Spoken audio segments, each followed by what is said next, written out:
Hello, everyone. Welcome back to the Service Management Leadership Podcast. We have a great guest today, Kenneth Hosey, Director of Service Management for a hospital system in Florida. It's really more national than just Florida, but he's based out of Florida. It's great to have you on the show, Kenny. How are you? I'm great. Thank you, Jeffrey, and thank you for having me as well. And so I appreciate Kenny. He reviewed my Untitled Chapter book. He wrote the foreword. I appreciate him. And he was on a few months ago. So today we're just going to talk about three topics, maybe a little more in depth, but here we go. So Untitled Chapter talks about opportunity and demand. Demand are known items. You know, we know how to deal with these. Let's figure out how to put more into there. Opportunity is new functionality, projects, all that sort of thing. What do you think about dividing work in this way? I think we have to look at what the underlying piece of this is, right? And it's all about competitive advantage. What are we doing to keep pushing forward? No matter where the work's coming from, no matter if that's internal IT work that we're trying to improve our internal IT services, or we're trying to improve our customer experience, whatever it may be, that can come from, hey, we're trying to get a leg up on the competition, or we're trying to improve what we're doing so we stay ahead of the competition in this area. But that's really the focus. And one of the big pieces when you start thinking of where does this come in, where do we feed that from ITIL, right? We look at continual improvement, right? That's going to constantly feed us and make our existing services better, or hopefully design some new services coming out of that we can do better. All right, so I want to push in a little bit on this, okay? So most organizations have most, if not all, ITIL v3 processes, tool, and everything set up. And they already have some intake from a portal or self-service, service catalog, whatever you want to call it, whatever it looks like in your organization. Yeah. You're talking about using continual improvement to leverage what you currently have into the ability to intake. Does that sound right? Yeah, absolutely. For making improvements, right? So that would come from one aim of it, right? But we also have to account for the new, right? How do we create new and stay ahead? So the other thought I had for you is, if you know the known items are demand, and the new or one-offs or opportunities, I wanted to get your perspective on this. It seems like I would want to turn as many opportunities into demands as possible, because even though they may look and smell a little bit different, they still are like a demand we already have in the system. Yeah, absolutely. And, it's one big piece of this is how are we gonna intake those or develop those, right? Where are they coming from? Are they coming from our customers asking for more? Are they coming from the market just saying this is the new way to do it? Are they coming internally from our leaders or from our folks in the field? But we have to have ways of intaking those and understanding what we're going to do next. So you bring up a great point that I want to push in further, if I may. You talk about discussing this with stakeholders. It seems to me that your opportunities would be great conversation starters or continuing conversations with your business stakeholders, so you could align where they're going. Like, you see a bunch of opportunities that look alike and you're like, our business customers seem like they're wanting to go in this direction. It seems like that would be a great vehicle. What do you think? Oh yeah, and you think about ITIL 4, and what's one of the key changes between 3 and 4? It's co-creating value with your consumers. So if you're not able to understand what they want, you're not going to be able to deliver anything to them. So that's a big problem that I feel like ITIL 3 kind of left out there, right? We were creating value and sending it out to the consumer, and you will take our value and you will value it. We've taken a step back, and as we get in and start talking about customer experience becoming such a big focus and driving what we're doing, that's going to drive our demand. That's going to help drive our opportunities that we have as well. Oh yes, and I just thought that these are great vehicles of conversation. Like if you really, so I hearken back because I'm a little older, right? I remember when the credit card companies would look at how you spent money on credit cards and build a profile off of you. And Yeah. so I would think that IT groups could look at what the business is spending money on through their, their demands and opportunities and build a profile the same way. Yeah, completely agree. And you look at Facebook and all these other companies, they're doing the same with their advertisement, right? That's really finding out what is driving these consumers and get that in front of them. Now, it doesn't work 100% of the time, but it at least gives you a list of what we need to be focusing on. And so, yeah, absolutely. If you're not going directly to the stakeholders and having them come in and be part of some type of committee to give you that direct feedback, you have to find other ways of feedback. And whether that's through reporting or watching the spend, money tells a lot about what we're doing, right? So follow the money. That's going to help us understand what people are interested in. But I definitely encourage to have voices in the room too, on top of that. So adding both aspects of it, we definitely need to have key stakeholders that can come from the business to help IT know, hey, where should we be driving to next? And you bring up that, and can I take it a little bit further? Not only that, but, and I want to get your opinion on it, but if we're having resources, if the business is telling us they want us to go right, and we have all these resources that are left, this should be an indication that we need to shift our resources, whether it's people, process, technology, and invest where the business is going. Yeah, and none of us like to do work that's not valuable, right? One of my pet peeves is spending a ton of time working on something and then having to redo it because we didn't have the understanding of what was wanted up front. We didn't have the right requirements.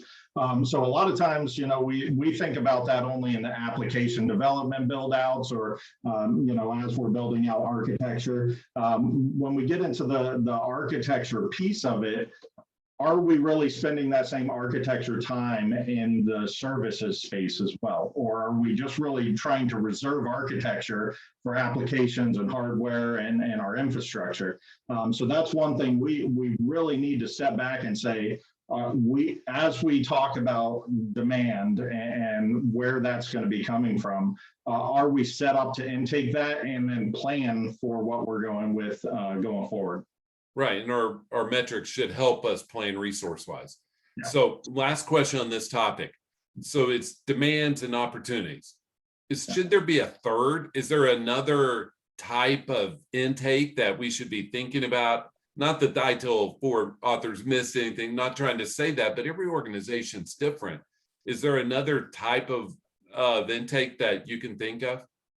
Yeah, I think this is something we at Advent Health are kind of grasping with right now as we start to talk about, how will we take on projects going forward? How do we intake work? A lot of that is driven by our company strategy. But even with that, we still have hundreds of physician practices that are associated with us. And that comes opinions and thoughts and needs from all different types of areas. And trying to get those focused in and aligned, that's very important. I think opportunity and demand cover a big piece of it. I haven't given much thought to where else those could be driven, because demand and opportunity can mean so many things, right? That doesn't mean someone just came and said, I need this. It could just be the market is going this way. And so the market is kind of dictating, hey, this is where we go to, right? Think about healthcare with COVID. As we shifted into that work from home, everyone's working from home, there became a higher demand for telehealth. That is a huge thing. But think from an IT side, what you have to do to try to deliver that service. That's a new service. We need to define it well. We need to think about our capacity, our infrastructure. We need to make sure we have the right applications. But we also need to know, hey, what are my SLAs for this service? How do we set it up? There are so many components to it that we need to think about. So that demand was driven environmentally. That wasn't necessarily something that came from one person. It was a product of the environment. And that's a great thought, or like strategic direction would be another one. Yeah. One of the ones I thought of as you were talking was DevOps. DevOps doesn't really fit into one or the other because it might bounce back and forth between the two, Yeah. and so things of that nature. And the thing, especially ITIL version 3, right? The thing it really struggled with was how do we create speed but still not lose governance, And when we get into ITIL 4, we're still pushing governance, but DevOps is about speed, right? We want to get that done quickly. So there is a little bit of a clash in understanding how do we make this work. There's a lot of good guidance from ITIL 4, but just like everything else, it's not prescriptive. It doesn't say do it this way. So I think that's on us to try to adopt our thinking with it and not just assume this is a pretty plug and play thing. We have to think, how do we still keep our ITIL processes and integrate with this stuff without becoming a roadblock to it? Oh yes, and governance. I've put out posts recently that most people treat it like it's a profane word, but it's needed, and everything that goes fast has governance. I mean, I think airplanes, how they meticulously scrutinize every bolt and every nut, and maybe we should do the same. All right, so moving on that was a great discussion on the first topic. Moving on to the second one. Organizational change management is now blooming. It's everywhere. And if I ever hear people talk about change management, it seems like more of them are talking about organizational versus the ITIL v3 version. Are there other things that you're seeing or that you have a good pulse on, maybe just thoughts of ways to get adoption and buy-in? Or maybe you want to talk about organizational change management, but it seems like in v3, you mentioned, hey, we're creating value and you'll like it, kind of like with a little kid, and you will like it. And so are there other things that we can do to help with that buy-in? Yeah, I think the biggest part is really having your organization understand what organizational change management is. And I 100% think this is the reason why IT change management switched from change management to change enablement, right? Because they're pushing this so much. But I recently went through some training for ProSci, organizational change management training, and they follow the ADKAR model. And I think that might even be mentioned in the ITIL training now, but that's really important for your organization to understand it and have a centralized point that can understand it and figure out a strategy of how to adopt it. But the answer really lies in organizational change management. What are you trying to do? You're trying to change culture. That is the hardest thing to change. I can change an IT system. I can change my infrastructure. Changing culture is difficult. So going through that process of getting people to adopt your new internal service or how we support that service. We're on a journey right now from an Epic transition, moving from Cerner to Epic. That is a huge deal, but there are way big differences between how we supported things in the Cerner environment and how we're going to do that going forward. Now we have to get everyone on board, and in a very short time. Adoption of our asset management processes, right? The importance is there, but if people don't do those things, it's going to fall on its face. So organizational change management, though, it can't be successful if you don't have sponsors behind it. So that's number one. If you are trying to make big changes in the organization or how we're delivering our services, even if we're trying to implement ITIL 4 for the first time, those are big changes that have to have support. So I could probably talk about organizational change management for 2 or 3 podcasts with you. But realistically, we just need to understand that and really understand what it means and pick a model that works for us. There's multiples. I've got on LinkedIn an article that I published a long time ago about some of those models and how long they've been around for. Organizational change is not new. We just have to get up to speed with it and make sure we understand how to do it best. That's really the piece behind it. So you mentioned 2 things in this discussion that I want to push in on. You mentioned customer experience earlier. And so, what's interesting is everybody values our opinion other than if you're an IT customer. You know what I mean? Like you get surveys, you get, hey, tell us how you're feeling, thumbs up, thumbs down. The second of all, on organizational change management, this is just my view. we look at it as big projects, but you and your group recently upgraded your ServiceNow instance. See, to me, that needs OCM because buttons are in different places, workflows, and I've been places where all they got was an email, hey, it'll be down over the weekend. And I'm like, you really have to help your customers here. Or the other one I went through that I was really like pounding the table was moving from Microsoft Office, on-prem to 365 at the time. The buttons are in the different places. You think about that stuff. People need to know. I'll turn that over to you. Sorry for the soapbox.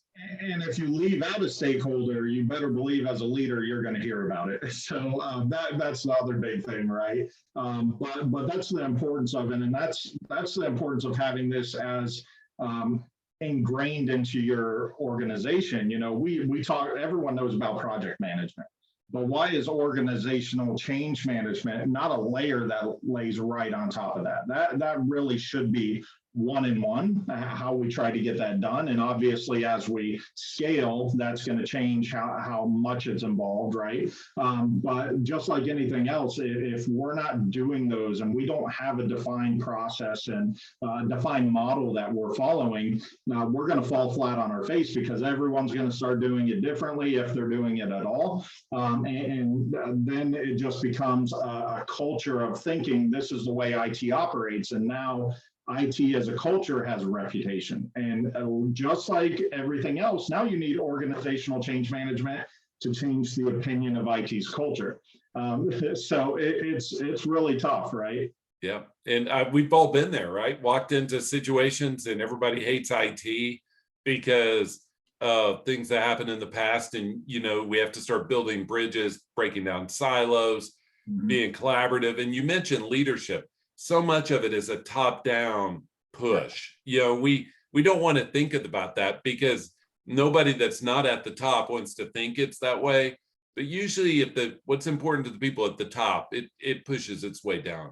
Yeah, and that's why I mentioned the key sponsor, right? That really should be as high as you can go in the IT organization to help drive this adoption of organizational change. And then make sure that everything going forward has some level of leadership being a sponsor to what's being changed. Because we look up to our leaders. They give us guidance, they give us strategy. If we do not feel like they support something that's being rolled out or it's not important to them, guess what? Adoption is going to fall flat on its face. That's kind of the bread and butter of organizational change.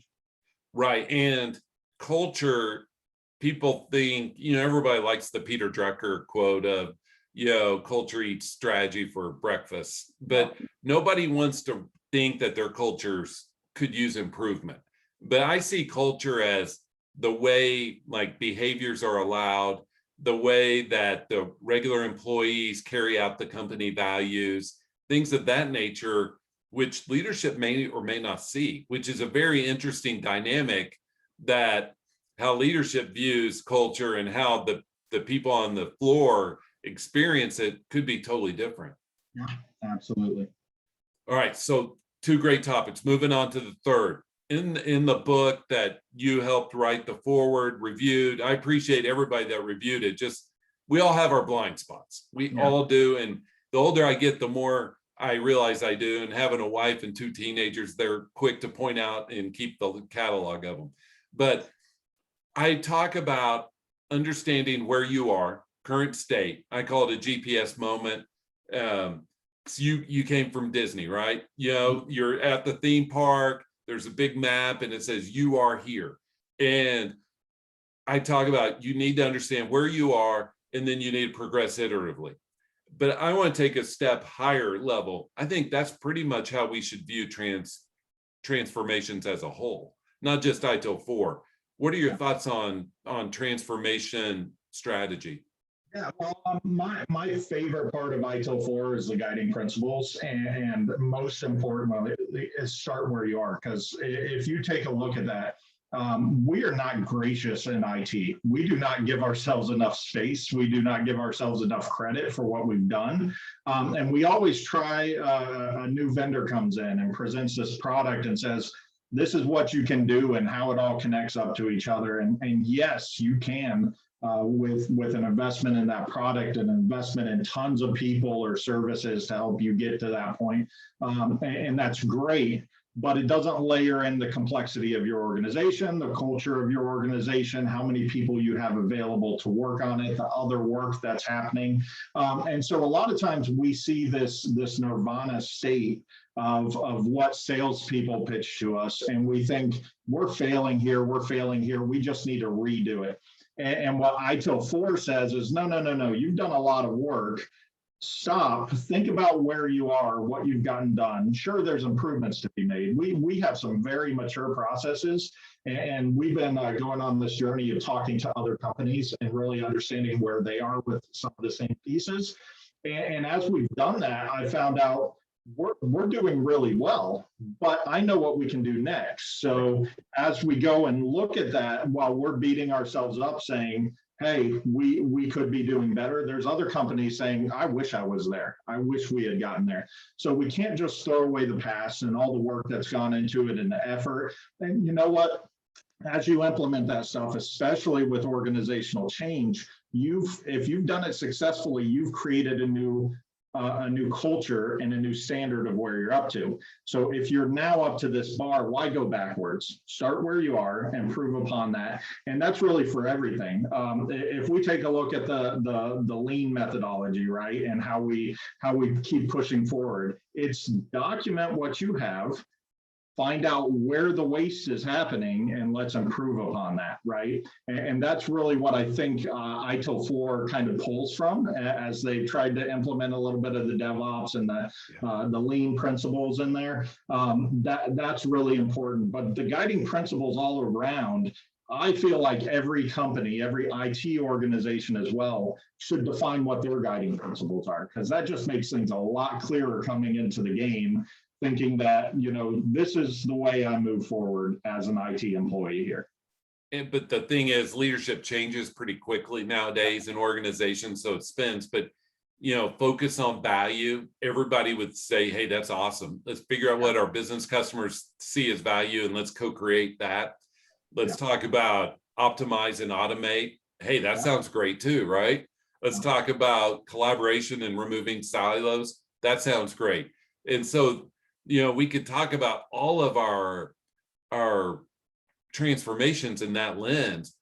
But I thought of an old quote when you were talking about talking to other, other companies, other hospitals, is comparison is the thief of joy. And that's because we all look for ways that we're either superior or inferior, and sometimes it steals our momentum.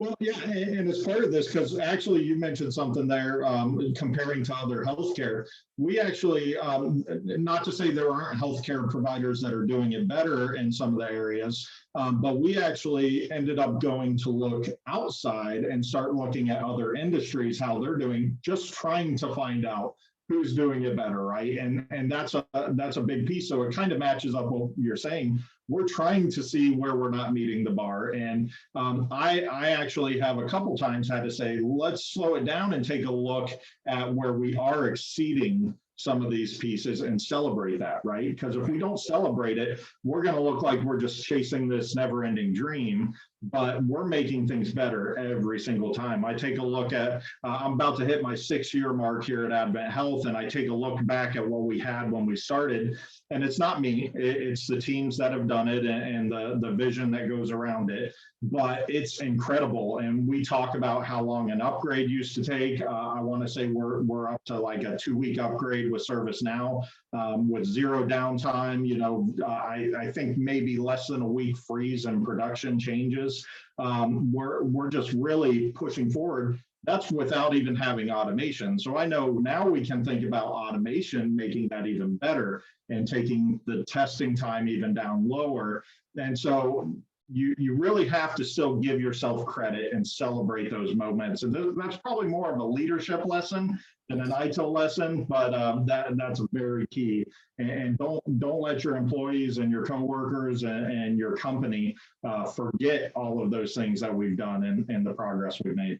Yes, because we see two ends of the spectrum, right? Throw the baby out with the bathwater, which is a US term. Sorry for those of you in Europe and Asia and don't understand that. It's basically, we're just going to throw everything out and start new, and which has been common practice over the years in IT. But the other, I tell the story in the book, Kenny, for you guys have to see his nice full beard in the video. So when you see this, make sure you go check out the video. I talk about a certain 15-year-old I know who's got the thinnest mustache, like all 15-year-old boys. And he's so proud of it. He sees it as like this big Tom Selleck mustache. And sometimes we're like that as well, because we choose our paradigm. And I think that's great for you to go out and see how other people are doing it, but it's still your roadmap that you have to fulfill. It's not anybody else's, right?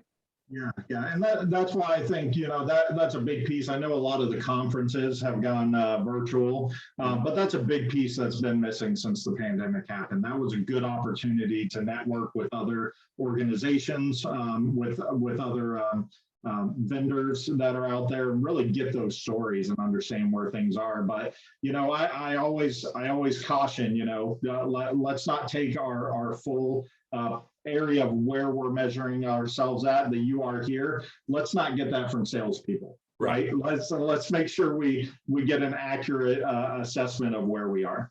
That's right. I'm always an advocate of using the CMMI model for program and process. I talked about this on here, so it's not a secret, but my method is taking the V3 process activities, asking a series of questions, 1 to 5 scale on CMMI. How well are we doing? How well are we prioritizing incidents? How well are we, you pick any topic, right? And then going backwards from that and saying, all right, where do we want to invest in? Because we can't do it all. Resources are finite, but it puts into this, at least flavors the conversation of let's be purposeful with where we invest. And I think that's what you were getting at. Absolutely. All right. So last topic. I saw you had some recent posts on LinkedIn about the ServiceNow common CSDM, common service data model, about the self-service portal, CMDB, things of that nature. Do you think organizations struggle in those areas, or what was the purpose in you having those polls?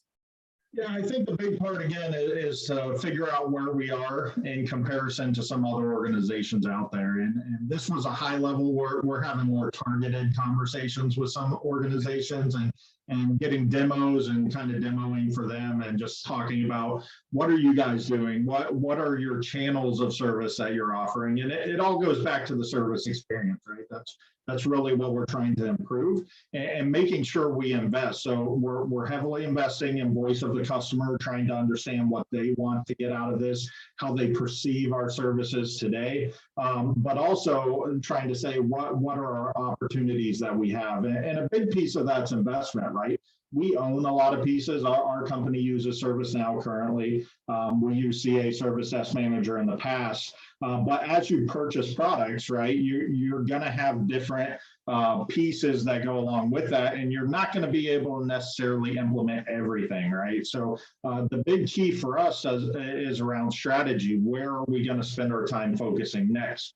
The question comes down to, do our clinicians, nurses, doctors, do they want more chat, right? Well, if they want more chat, that's great. Let's find out from them and invest some time in that. But do they have the tools to allow them to chat while they're doing rounds on the floor? Do they have a phone to open up a chat? Do they have a computer nearby? Those are some of the questions we want to understand from our internal resources. So it differs from industry to industry, right? And we're kind of talking to every industry, trying to understand what they're doing. But at the same time, you got to listen to your stakeholders. Your stakeholders need to be the key driving points. But at the same time, let's understand where that demand or opportunity is coming from. We're basically trying to figure out, are there other opportunities we don't know about that other companies are taking advantage of? Which is an awesome perspective, right? It's like, tell me what I don't know. You mentioned chat. I will tell you that as a customer, there are a few things more frustrating than a bad chat experience. Where you're being forced or directed into a chat experience that's not helpful. Is that your experience as well? And especially as AI comes into the factor, right? When we get into these chatbots, chatbots are great. I'm not dogging chatbots. In fact, I recently built one for the organization in Microsoft Azure. So we have that functionality, but then the question is, to the customer experience, do I go start chatting and it says, hey, I'm bot123, nice to talk to you. And people just don't like these automated responses. Now, as we mature and machine learning comes in and we think about that natural language processing, that's going to all be key elements to make sure these are real conversations that happen. But at what point do we say, okay, this conversation needs to hand off to a live individual to help because we've exhausted our knowledge in this space? That doesn't mean we can't build upon it, but I think it's great. I leveraged it in Amazon space here recently for a personal purchase that I made, and I had a great experience. They handled everything that I needed on that chat, sent me all of my details, got me everything set up. But then another day I called in, did the same thing. They walked me through some troubleshooting steps, got it fixed. Both experiences were good. It's just, what did I have the time for or the technology to initiate? Because if I'm on the road, I might want to just call up Amazon support. I need to have multiple channels and know when I need to use them, but also what capabilities we have to use them. And, let's be honest, chat, especially if it's just redirecting to knowledge articles, the cheapest way to handle that experience. So it has to be good if we're forcing it because it's cheap. The other thing, go ahead. And chats are getting better, right? We now have more technology like cards we can send them, and there's responses we can do by pushing buttons in the chat. So it's not all done through chat anymore. Now we have more interaction. So as that technology improves, I think we'll see some more improvements there. I do too. My only fear is people getting turned off by it while it's still immature. Yes. Yeah. And, we think of the service desk, you mentioned customer experience, and that's one of my soapboxes probably for this year, 2021, is how do we redirect our view to that customer experience of our services, whatever it is, right? Yeah, and if you take a step back though, and take a look at how people viewed the help desk before it became a service desk, right? The same thing, right? We can get there. It's just going to take some time. It might take some rebranding too. Right. But at the same time, the help desks were not always thought of very fondly from an IT perspective. And the concept of it becoming a service desk where they help, we're able to provide more of a service. That kind of expanded things a little bit. So as we get into like the things that HCI has done to improve and kind of standardize or push the boundaries of, right? Again, those services have helped create demand or opportunity in other areas. Oh yes, and so if we think of how organizations, especially with the customer experience lens on, but from an IT perspective, the chat's the cheapest interaction. So let's invest in that, make it a great one. The next is our service desk. And so let's invest in that so they can take more L2, L3 calls. How do we get us more into that and not use the resources that would be doing opportunities having to take calls? That's my view. Get your perspective. And we've actually talked to a couple companies that don't even allow customers to call in and create a request via the phone. They actually have such a robust and mature catalog. Their culture has been changed at the organization that you go to the catalog and it's all self-service. Again, those calls are more expensive than a self-service ticket being open. But you have to have that mature, easy to use customer experience in the catalog, or it's not going to be a good experience for them. So, and like we've talked about, right, that's a big culture change. I would not recommend you doing that overnight, right? You're going to get a lot of phone calls and probably called into the boss's office if you try that one. Yeah, and the other side of that is it takes great knowledge articles. It takes a investment in knowledge, and knowledge is one of those that everybody, for lack of a better term, poo-poos. They're like, yeah, it's just knowledge. But if we are to this point to where Google is a verb and we go Google something, people want to do that same. And so I've recently helped an organization and they don't see for another aspect. So they have all their knowledge in one system and then they use an ITSM tool over here. And I'm like, it doesn't cost you that much to integrate them, where somebody can do a search in your ITSM tool and it pulls in a knowledge article. You have to be able to congeal those, to consolidate those in a way for your customers' benefit. Yeah, and I would say one of the more difficult pieces of knowledge, there are a lot of things that your customer can do self-service as well. But as security gets tighter, Yes. there's a lot less ability for them to do some of these things on their own. So that's one other thing as you mature your catalog process. Again, take a look at what ITIL 4 is guiding us to do, right? Let's see where we can automate. Can we give them opportunities that if I make this request, it installs this software on my computer for me? You know, I don't have admin rights. I can't install software. That's a security need. But it's an approved software. It's in our catalog. We can push it after, if it requires a license, we get approval or a purchase order going, whatever it may be. That's a big piece of it, right? So as we think through that, that's a big piece of what I was trying to accomplish with those surveys and the conversations we're having is what is our next steps, right? Where do we invest in next, whether that's time or money? We need to think about what's next, what brings the most value.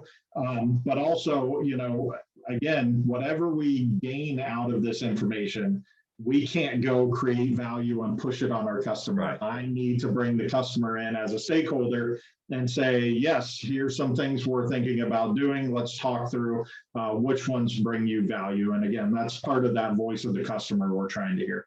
And they have to, right? I mean, I had this on LinkedIn a few days or weeks ago. Can you imagine any other industry? We go stand up a brick and mortar store and they say, who's your customer? And you say, I don't know. Well, yeah. What products do they want? I don't know. Can you imagine doing that? But that's what we've done in IT for a long time, right? This is our product and yes, they will buy it. Yep, exactly. I just couldn't imagine. Kenny, we thank you for being on the show. This great conversation. You bring a wealth of knowledge, and I encourage everybody to connect with Kenny, especially as he's sharing more and more about his what he's learning from these conversations, because I expect more and more articles on LinkedIn from you from these conversations. Maybe that's a high expectation. Yeah, absolutely. And thank you for having me. And you do owe me a foreword once I end up writing a book. So I'll make sure I cash in on that later. Oh, writing's easy for me. The words are easy. The depth and thought behind it take a little time, yeah. But I will be happy to. And I thank you again for writing that and reviewing that book. Have a great day, Kenny.